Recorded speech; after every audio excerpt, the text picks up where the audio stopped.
Pengawasan Teknologi Laboratorium Medis dengan NIM PO 714203221030. Saya di sini akan mereview jurnal dari Unisullah dan kawan-kawan dengan judul Peran Mobil Combat PCR dalam Deteksi Dini Coronavirus Disease 2019 atau disebut dengan COVID-19. Baiklah, langsung saja kita masuk ke sub pembahasan. Masuk pembahasannya. Pertama-tama saya akan menjelaskan tentang latar belakang dari COVID-19 itu. COVID-19 pertama kali diidentifikasi di Wuhan, Cina pada tanggal 1 Desember 2019. Virus ini dilaporkan menyebabkan berbagai kluster pneumonia pada tanggal 31 Desember 2020 oleh Cina. Virus ini awalnya tidak disangka-sangka akan menyebabkan pandemi karena dua coronavirus sebelumnya yang juga dapat menyebabkan pneumonia, yaitu SARS-CoV dan Middle-earth Respiratory Syndrome Resistant Coronavirus, hanya menyebabkan epidemi di Hong Kong dan Timur Tengah. Hanya dalam hitungan bulan, SARS-CoV-2 menyebar hingga ke 5 benua dan pada akhirnya penyakit yang disebabkannya yaitu Coronavirus Disease 2019 atau disebut dengan COVID-19. COVID-19 ini dinyatakan sebagai pandemi pada tanggal 11 Maret 2020 oleh WHO 2020. Di Indonesia, COVID-19 pertama kali diidentifikasi pada tanggal 2 Maret 2020. Sejak diidentifikasi pertama kali, angka kasus COVID-19 terus naik dari belasan, puluhan, ratusan, bahkan ribuan hanya dalam waktu 3 bulan. Pada bulan Juli 2020, angka kasus harian mencapai 2.000 kasus per hari. Angka ini diperkirakan jauh lebih rendah dibandingkan angka yang sebenarnya karena keterbatasan kemampuan deteksi infeksi COVID-19 menggunakan Nucleoside Simplification Text atau yang lebih dikenal sebagai Text Real-Time Quantitative Research Transcription Polymerase Chain Reaction atau QRT-PCR. Saya akan menjelaskan tentang metode pelaksanaannya. Pertama itu rapid test.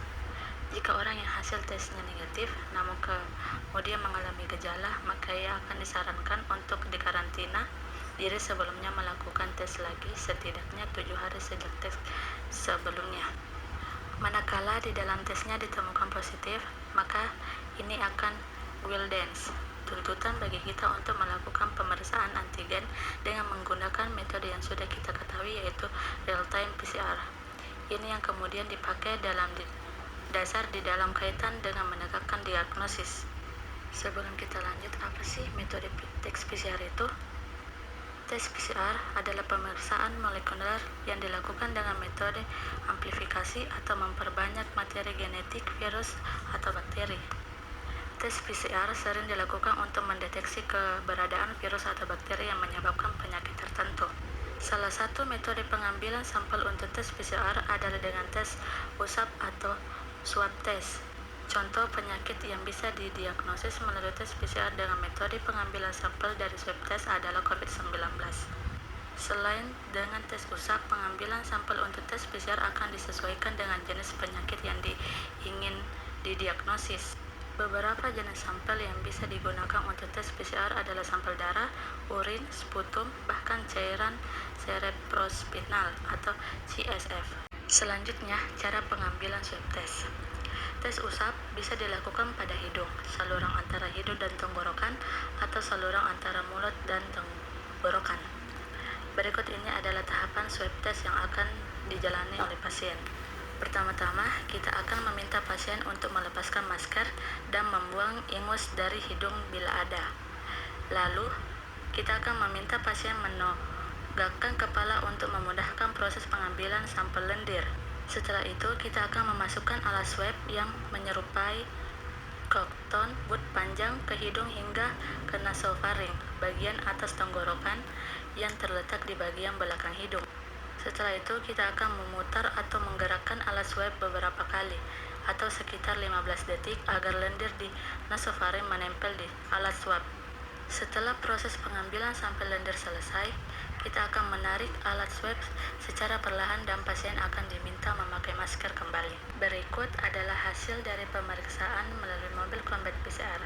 Baiklah, kesimpulan pada jurnal ini yaitu Mobile Combat PCR ini sangat berperan dalam menjangkau daerah yang tidak memiliki fasilitas pemeriksaan molekuler COVID-19, memberikan hasil secara cepat sehingga hasil dapat digunakan untuk mengambil langkah selanjutnya, yaitu isolasi dini bagi orang dengan hasil positif dan mendeteksi dini pada kasus tanpa gejala, yaitu kelompok orang yang kontribusi besar dalam transmisi virus SARS-CoV-2.